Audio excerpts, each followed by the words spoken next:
शुरुआत करेंगे राजनीति से जुड़ी खबर के साथ, जहां प्रेमचंद गुड्डू का एपिसोड फिलहाल खत्म होने का नाम नहीं ले रहा है। अब प्रेमचंद गुड्डू की नाराजगी पर सियासी घमासान शुरू हो गया है। गुड्डू की नाराजगी को लेकर बीजेपी महासचिव कैलाश विजयवर्गीय का एक बड़ा बयान सामने आया है। उन्होंने स्वीकार किया है कि बीजेपी में गुड्डू को अपेक्षा के अनुरूप सम्मान नहीं मिला है, लेकिन उन्होंने ये भी कहा है कि गुड्डू की अपेक्षा ज्यादा थी और उनकी उपेक्षा भी हुई है। विजयवर्गीय ने साथ ही ये भी कहा है कि अगर प्रेमचंद गुड्डू धैर्य रखते तो उनका नुकसान नहीं होता। प्रेमचंद गुड्डू को लेकर कैलाश विजयवर्गीय के इस बयान के अब कई सियासी मायने निकाले जा रहे हैं। एक तो अपेक्षा और एक उपेक्षा, दोनों बात है। उनकी अपेक्षा भी ज़्यादा थी और थोड़ी सी उपेक्षा भी हो गई उनकी। तो ठीक है, ये तो राजनीति में अब कुछ कह नहीं सकते, पर कभी कभी ऐसा हो जाता है।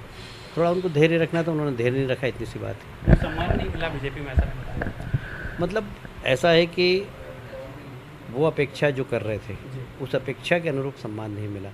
तो अब मैं कह रहा हूँ ना, अपेक्षा और उपेक्षा दोनों के बीच में एक तालमेल होना चाहिए। यदि अपेक्षा ज़्यादा हो जाती है तो फिर उपेक्षा लगने लगती है, और इसलिए थोड़ी सी तालमेल की कमी थी। थोड़ा सा धैर्य रखते प्रेमचंद गुड्डू जी तो शायद उनका नुकसान नहीं।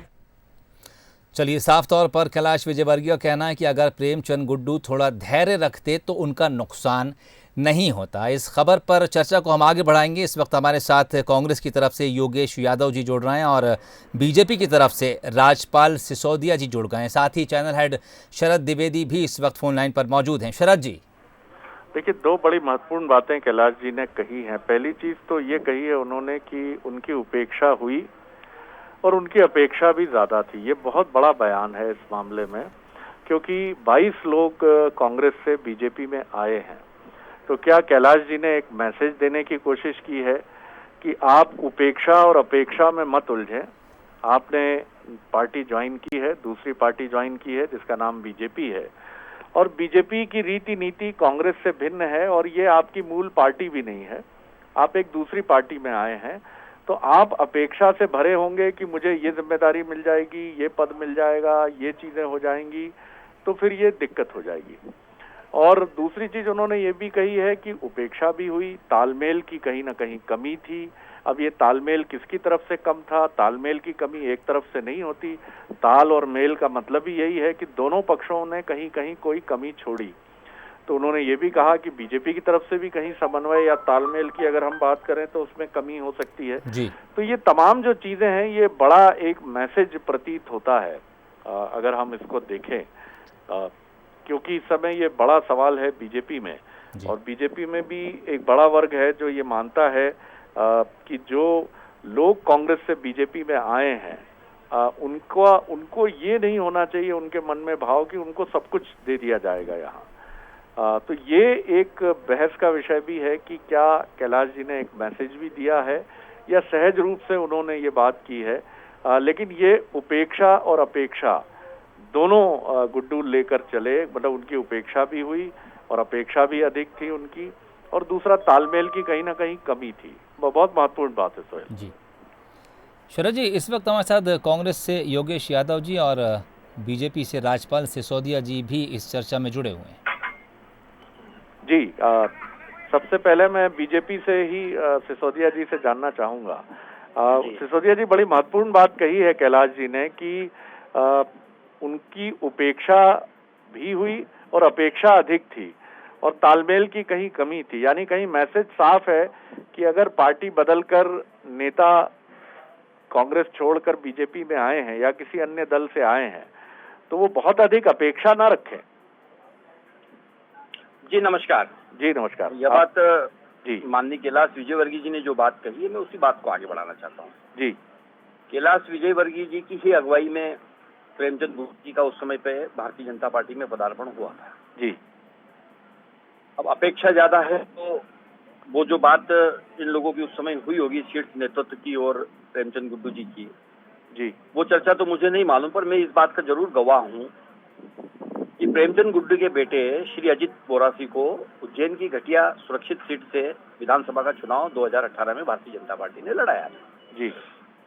पूरी ताकत से पूरे तन मन धन के साथ में हमारा भारतीय जनता पार्टी का बूथ का एक कार्यकर्ता माननीय गुड्डू जी के सुपुत्र अजित बोरासी के लिए कार्यरत था जी।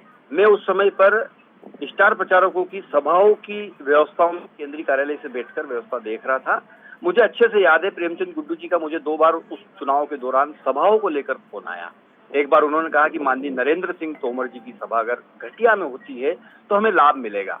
हमने 24 घंटे के अंदर जो है वो सभा तय करके माननीय प्रेमचंद गुड्डू जी और अजित बोरासी जी के पक्ष में करवाने का काम किया। फिर उनका मेरे को दूसरी बार फोन आया कि शहनवाज हुसैन जी अगर मुझे काजपुर करके गांव में घटिया विधानसभा का वहां अगर मिलते हैं तो हमें फायदा होगा। हमने 24 घंटे के अंदर शहनवाज हुसैन जी की सभा तय करके उनको देने का काम किया। उन्होंने जो जो अपेक्षा पार्टी से चुनाव के दौरान करने का काम किया उसको भारतीय जनता पार्टी ने पूरा करने का काम किया। और हमारा दुर्भाग्य रहा भारतीय जनता पार्टी का, मैं ये नहीं कह रहा हूँ कि अजित बोरासी का दुर्भाग्य रहा, भारतीय जनता पार्टी का वहाँ दुर्भाग्य रहा कि हम बहुत छोटे से अंतर से वो चुनाव हार गए। मात्र 4000 के अंतर से हम उस चुनाव को हार गए और वहाँ कांग्रेस विजयी हुई। क्योंकि लेकिन ये मैसेज तो आप भी मान रहे हैं ना कि कैलाश जी ने ये मैसेज तो दिया ही है कि अपेक्षा भी अधिक न रखी जाए। नहीं, मैं उसी बात पे आ रहा था कि जो जो भी पार्टी के निर्णय पार्टी से उन्होंने मांगा, पार्टी ने उनको तत्काल देने का काम किया जी। टिकट भी दिया। मतलब आगे भी कोई इस तरह की अपेक्षा रखता है तो ये उचित नहीं है सिसोदिया जी। नहीं, मैं ये नहीं कह रहा हूँ, मैं ये कह रहा हूँ कि थोड़ा सा जब हम किसी नए दल में जाते हैं तो उसकी रीति नीति से और उसकी कार्य पद्धति को हमको अंगीकृत करना पड़ता है। बिल्कुल ठीक बात है, आपने बिल्कुल सही कहा। यही बात अब जब वो भारतीय जनता पार्टी में आए, निश्चित तौर पर भारतीय जनता पार्टी और कांग्रेस की कार्यशैली और कार्य पद्धति में बहुत अंतर है। आपने कह दी वो बात जो मैं समझना चाह रहा था। निश्चित तौर पर उस चीज को समझना पड़ेगा थोड़ा सा। और ये तो तालमेल की बात है, दिल मिल जाता है उसके बाद फिर कोई दिक्कत नहीं आती साहब। दिल मिलाना पड़ेगा, तालमेल जमाना पड़ेगा कुल मिला के। दिल मिलना बड़ा आसान नहीं है सर। दिल मिलेगा कि किसी शायर ने इसीलिए कहा भी है कि जोरदार हो जाता है किसी ने राजपाल जी किसी शायर ने कहा दिल मिले या ना मिले हाथ मिलाते रहिए। योगेश जी अभी तो हाथ मिलाना भी बड़ा मुश्किल हो रहा है, मुश्किल है तो दिल कैसे मिलेगा योगेश जी? हाँ जी नमस्कार सर। जी नमस्कार सर। शरद जी यहाँ इस पूरे प्रकरण में उपेक्षा या अपेक्षा का मसला ही नहीं है। मसला एक स्वतंत्र वैचारिक अभिव्यक्ति का, एक विचारधारा का। जी। मैं आपको स्पष्ट रूप से कह सकता हूँ कि जिनके डीएनए में एक बार कांग्रेस बस गई और उसके बाद विचारधारा में, स्वतंत्रता में, वैचारिक स्थिति में, परम दूसरों के प्रति सद्भाव की भावना में, इसमें एक डीएनए के अंदर एक अंदर से बैठ जाता है, एक पैठ कर जाता है। और उस समय यदि भारतीय जनता पार्टी वो यदि ज्वाइन करता है कोई कांग्रेस का नेता, तो कहीं ना कहीं से रिमोट संचालित, शब्द पर आप जरूर ध्यान दीजिएगा शरद जी, रिमोट संचालित आरएसएस की तरफ से संचालित उस पार्टी को अपने आप में अभिव्यक्ति की घुटन महसूस करता है। वो कुछ कह नहीं सकता है, उसकी अपनी वैचारिक स्थितियां नहीं होती, उसके अपने कर्म नहीं होते, उसके अपने स्वभाव नहीं होते। स्वभाव, कर्म, संवेदनशीलता सभी को गिरवे रखना पड़ता है, क्योंकि भारतीय जनता पार्टी का परिदृश्य और कांग्रेस का विचार बहुत भिन्न है। मैं आपको स्पष्ट रूप से कह देना चाहता हूं कि इससे पहले भी जो कांग्रेस के नेता गए, चाहे वो भागीरथ प्रसाद हो, चाहे बालेंदु शुक्ल हो, चाहे राकेश चतुर्वेदी जी हो, सभी इस घुटन से महसूस कर रहे हैं। अब मसला है चूंकि प्रेमचंद गुड्डू का, तो प्रेमचंद गुड्डू का प्रकरण अपेक्षा या उपेक्षा के अंतर्गत नहीं है। उनकी उपेक्षा तो एक सामंतवादी प्रवृत्ति के द्वारा की गई, उसका प्रहार करने के लिए वो वहां पर उपस्थित हो रहे हैं। उन्होंने कह दिया अपने बयान में कि भाई मुझे कोई सांसद में रह चुका हूँ, विधायक रह चुका हूँ, मेरी कोई अपेक्षाएं नहीं है, मेरी कोई इच्छा शक्ति नहीं है। तो इस समय कांग्रेस में एक विचारधारा को तिरस्कृत करने के, एक हट धर्मिता को तिरस्कृत करने के लिए कांग्रेस के लोगों की आवश्यकता है। भारतीय जनता पार्टी का मूल तंत्र यह है, यदि इसको परिभाषित किया जाना चाहिए तो इतना ही काफी है कि जैसे सन 47 में भारत से कुछ हमारे मुस्लिम परिवार पाकिस्तान गए, वहां जाकर बसे, वो वहां का जो मूल पाकिस्तानी है वो आज भी उनको मुजाहिर समझता है और वो मान्यता नहीं मिल पाती है कि जो पाकिस्तान के मूल नागरिक को वहां पर मिली। वही स्थिति कांग्रेस, बीजेपी से आने वालों के लिए दरवाजे आपके भी खुले रहते हैं हमेशा। नहीं, हमारे पास व्यापकता है ना, हमारे पास सहिष्णुता, हमारे पास वृहद्दता है, हमारे पास वो संकीर्ण विचारधारा नहीं है, हमारे पास वो कट्टरता नहीं है। अब भारतीय जनता पार्टी की तो जो भी कुछ ठीक है, एक भाषण अलग होते हैं, एक विचार, एक अपना नारा अलग होता है, लेकिन जो एक आरएसएस की कट्टरता जो समाई हुई है, जो आरएसएस का एक जो अंदर का भीतरी एजेंडा जो है वो बहुत कठिन एजेंडा है। और वहाँ कोई भी अभिव्यक्ति की स्वतंत्रता वाला नेता जो कुछ पब्लिक के बीच में करना चाहता है, अपने आप में दमघोटू व्यवस्था महसूस करता है, और ये स्थिति हर किसी की मानसिक स्थिति निर्मित चलिए, लेकिन बड़ा सवाल ये भी है कि सत्ता का चुंबक जो है वो महत्वपूर्ण है या खुलापन, आदर्श और नैतिकता महत्वपूर्ण है। ये प्रश्न अपनी जगह हमेशा उठता ही है और उठता रहेगा। और इसके साथ ये भी बड़ी बात है कि आप किस तरह का समायोजन रखकर चलते हैं। ये बिल्कुल ठीक बात है कि भिन्न डीएनए से आया हुआ व्यक्ति भिन्न डीएनए की पार्टी में जूझता है, संघर्ष करता है, और सबसे बड़ा संघर्ष तो वो व्यक्ति खुद करता है। लेकिन क्या जिस पार्टी में वो आया है वो पार्टी भी अपने परिवर्तित डीएनए के बाद भी एक भिन्न डीएनए से आए हुए व्यक्ति के साथ समायोजन, एडजस्टमेंट करती है? कई बड़े सवाल हैं जिन पर लंबी बहस हो सकती है। आप दोनों मेहमानों का बहुत धन्यवाद। सोहेल, धन्यवाद। शुक्रिया शरद जी। तो ये दोनों मेहमान, आप दोनों का बहुत बहुत शुक्रिया। प्रेमचंद गुड्डू की बीजेपी से नाराजगी को लेकर अब कैलाश विजयवर्गीय का बयान सामने आया, जिस पर लगातार हम चर्चा कर रहे थे। कैलाश विजयवर्गीय का कहना है कि अपेक्षा और उपेक्षा दोनों इस मामले में देखने को मिली हैं। प्रेमचंद गुड्डू की अपेक्षाएं कुछ ज़्यादा थीं और कुछ हद तक उनके साथ उपेक्षा भी पार्टी के भीतर हुई है, और अगर वो कुछ सब्र करते, कुछ दिन और बीजेपी में ठहरते तो शायद उन्हें नुकसान नहीं होता। रुख करेंगे जबलपुर की तरफ, जहां राज्य महिला आयोग की अध्यक्ष शोभा ओझा को हाई कोर्ट से राहत मिली है। शोभा ओझा की याचिका पर हाई कोर्ट में आज सुनवाई हुई, जिसके बाद हाई कोर्ट ने यथास्थिति बनाए रखने के निर्देश जारी किए गए हैं। इस खबर के मायने ये हैं कि अब कोर्ट के फैसले तक अध्यक्ष पद पर कोई नई नियुक्ति सरकार फिलहाल नहीं कर सकेगी। कमलनाथ सरकार ने शोभा ओझा को महिला आयोग का अध्यक्ष बनाया था। अल्पसंख्यक आयोग की सदस्य नूरी खान को भी इससे पहले हाई कोर्ट से स्टे मिल चुका है। इनके अलावा मध्य प्रदेश युवा आयोग के सदस्य कुंदन पंजाबी, अमित शर्मा, विजय सरवैया को भी स्टे हाई कोर्ट दे चुका है। महिला आयोग की सदस्य संगीता शर्मा और जमुना मरावी को भी हाई कोर्ट से स्टे मिल चुका है।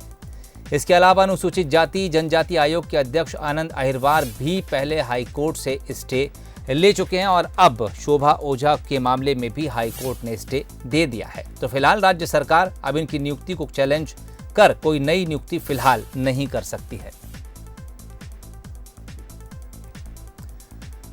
अमित सोरी हमारे संवाददाता जबलपुर से इस वक्त फोन लाइन पर हमारे साथ जुड़ गए हैं। अमित, क्या कुछ कहा कोर्ट ने अपनी सुनवाई के दौरान? जी हाँ सोहेल, राज्य सरकार की जो नियुक्तियां कमलनाथ सरकार के शासन में जो नियुक्तियां होती है, प्रशासनिक ये नियुक्तियां थी, जिसको लेकर के लगातार जो है हाईकोर्ट डिसीजन देते आ रहा है कि अभी यथास्थिति बनाई जाए। तमाम जो दलीलें पेश की गई हैं शोभा ओझा की तरफ से, उसमें ये कहा गया है कि ये क्योंकि एक प्रशासनिक नियुक्तियां है और प्रशासनिक नियुक्तियां राजनीतिक द्वेष के चलते इनको हटाया गया है। 16 मार्च को शोभा ओझा को महिला आयोग का अध्यक्ष बनाया था। 24 मार्च में जैसे ही शिवराज सिंह सरकार सत्ता में आई थी, उसके बाद उनको हटाने के लिए नोटिस जारी हो रहे। उसके बाद ये तमाम जो लोग हैं, लगभग 1 दर्जन जो लोग थे प्रशासनिक नियुक्तियों पे जो मौजूद थे, तमाम हाईकोर्ट की शरण में पहुंचे और लगातार जो है इनको स्टे मिलते जा रहा है। बहरहाल आज हाईकोर्ट ने शोभा ओझा के मामले में भी ये माना कि ये प्रशासनिक नियुक्तियां है, कहीं ना कहीं इसमें राजनीतिक द्वेष के चलते इनको हटाया जा रहा है। इसको गंभीरता से लेते हुए आज हाईकोर्ट ने फैसला जारी किया है कि हाईकोर्ट के फैसले के आने तक जो है राज्य सरकार इस पे, अब वर्तमान जो राज्य सरकार है वो कोई नियुक्तियां नहीं कर सकती है। जी चलिए, बहुत बहुत शुक्रिया अमित, आप नज़र बनाए रखिए। फिलहाल हाई कोर्ट ने आप शोभा ओझा की याचिका पर भी स्टे दे दिया है। इससे पहले भी जितने आयोग के अध्यक्ष हाई कोर्ट का दरवाज़ा खटखटाने पहुंचे थे, सभी को हाई कोर्ट ने स्टे दे दिया। यानी राज्य सरकार अब फिलहाल इन आयोगों में किसी नए अध्यक्ष की नियुक्ति नहीं कर पाएगी, जब तक अदालत इस मामले में फैसला नहीं सुना देती है।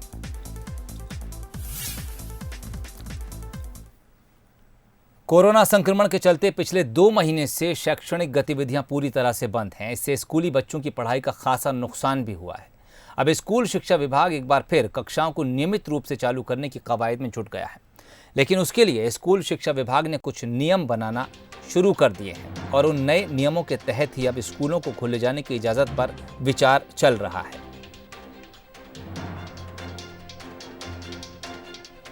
लॉकडाउन और कोरोना संक्रमण के चलते पिछले 2 महीने से सभी शासकीय और अशासकीय विद्यालय बंद हैं, जिससे बच्चों की शिक्षा को काफ़ी हद तक नुकसान भी पहुंचा है। हालांकि इसकी भरपाई के लिए सरकार और प्राइवेट स्कूल के जो संस्थाएं हैं उन्होंने ऑनलाइन शिक्षा जैसी तकनीक को भी इस्तेमाल किया, लेकिन अब एक बार फिर स्कूल खोलने के लिए शिक्षा विभाग द्वारा प्लानिंग शुरू कर दी गई है, जिसके तहत अब स्कूलों का संचालन हम देख पाएंगे कि जल्द ही शुरू होगा।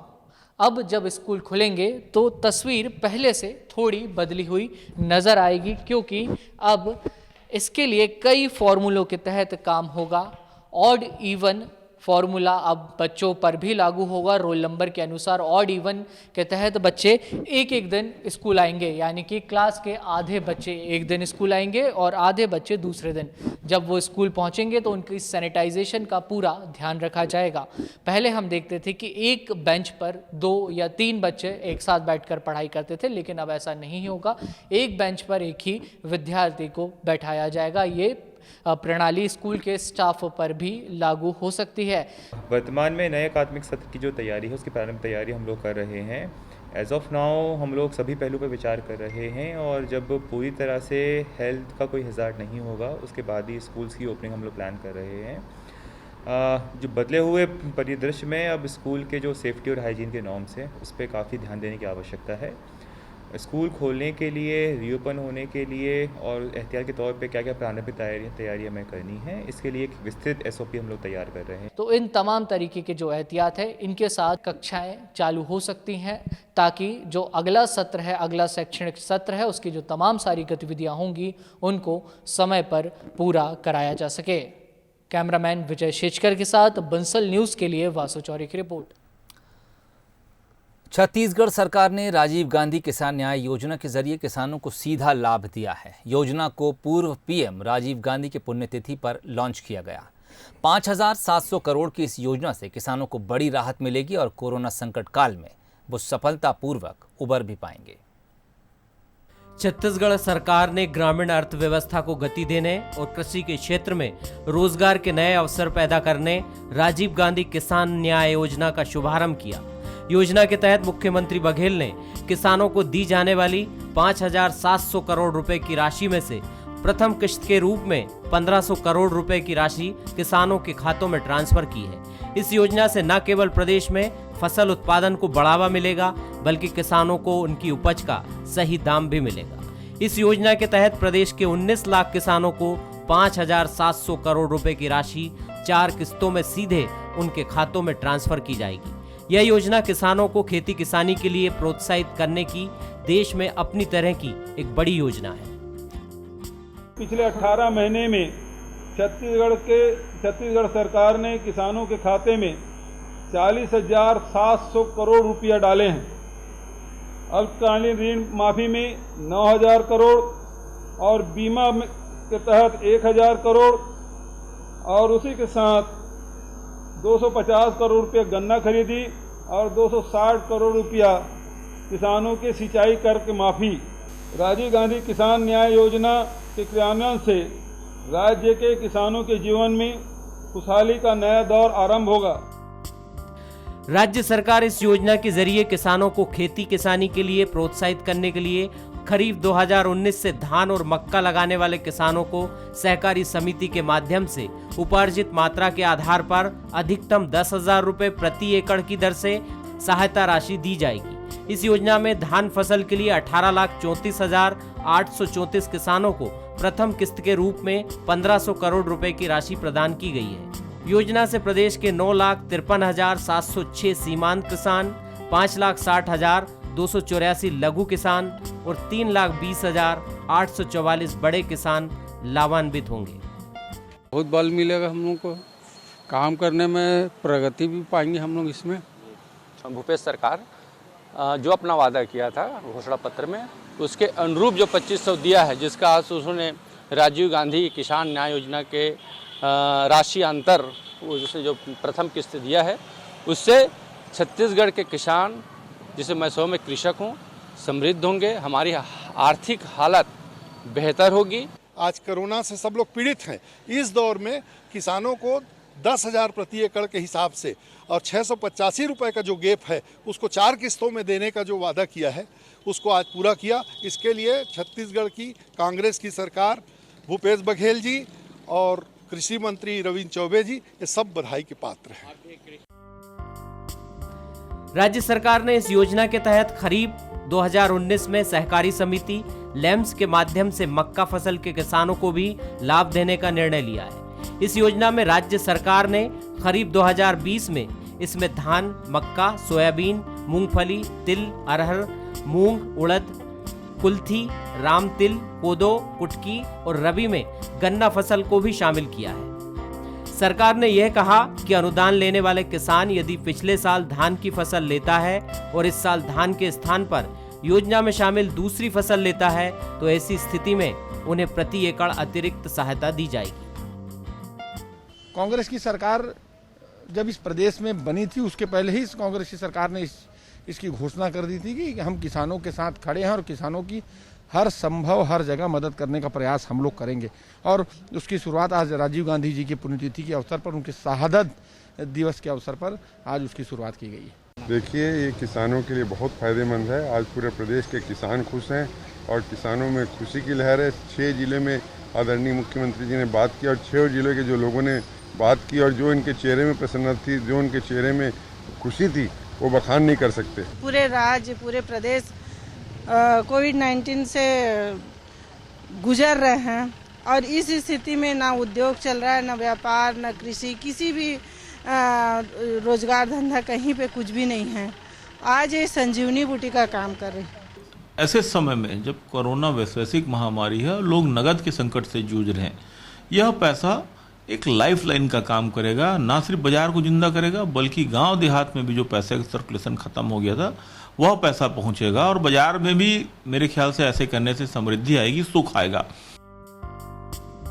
छत्तीसगढ़ सरकार प्रदेश की अर्थव्यवस्था को गतिशील और मजबूत बनाने के लिए लॉकडाउन जैसे संकट के समय में किसानों को ये मदद की सौगात दे रही है। बघेल सरकार ने पहले भी कृषि भूमि पर 4 गुना मुआवजा, सिंचाई कर माफी जैसे कदम उठाकर किसानों को राहत पहुंचाई है। Bureau report, Bansal news.